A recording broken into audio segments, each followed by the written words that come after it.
Panukala ng isang legal expert, baka dapat nang silipin ang mga anyay kahinaan sa saligang batas na posibleng nagbigay daan sa katiwalian sa mga proyekto ng gobyerno. Isa riyan ang paghihigpit sa mga dayuhang investor. May unang balita si Tina Panganiban Perez. Sa gitna ng galit ng taong bayan sa anomalya sa flood control projects, sabi ng isang legal expert sa House Committee on Constitutional Amendments, baka panahon ng silipin ang mga kahinaan ng konstitusyon na maaaring nag-ambag sa katiwalian sa mga proyekto. The people, because of the flood control issue, have come to the realization that if the failure is systemic, then maybe the system needs changing.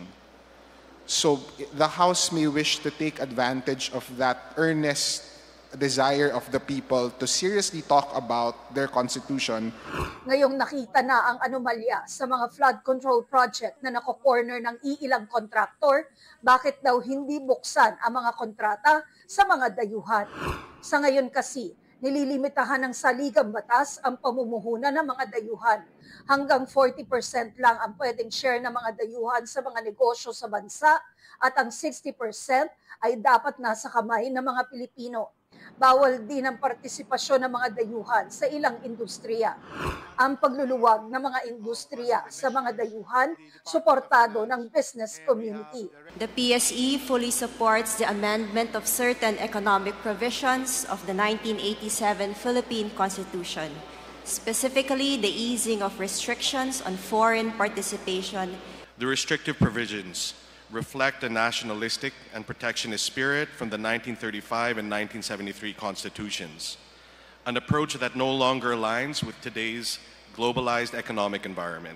Filipino first and Filipino only provisions in the Constitution have only resulted in the development of monopolies and oligopolies in the country. Gayunman, may mga paalala pa rin ang ilan kahit bukas din sa mga pagbabago. We still stand that we have to protect our sovereign rights as far as exploitation of natural resources and land ownership. Napag-usapan din ang kasalukuyang presidential system sa bansa kung saan kailangan ng mga politikong manligaw sa mga botante. I am for a shift to a parliamentary system because the present presidential system is just too impractical already.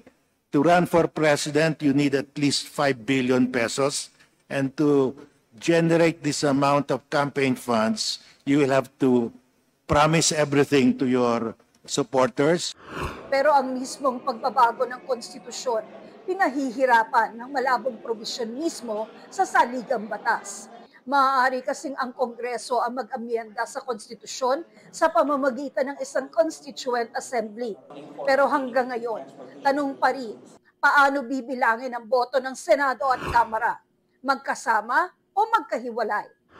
Kaya sabi ni ACT Teachers Party List Representative Antonio Tino na tutol sa constitutional amendments, baka sayang lang ang oras sa pag-uusap ng tsa-tsa. Baka dapat tanggapin ng komite na dead in the water na itong CONAS. Palagay ko hindi papasayan. Given, alam naman natin no, na dahil sa flood control issue ay napakababa ng credibility ng House at saka ng Senate. Ito ang unang balita. Tina Panganiban Perez para sa GMA Integrated News. Gusto mo bang mauna sa mga balita? Mag-subscribe na sa GMA Integrated News sa YouTube at tumutok sa unang balita.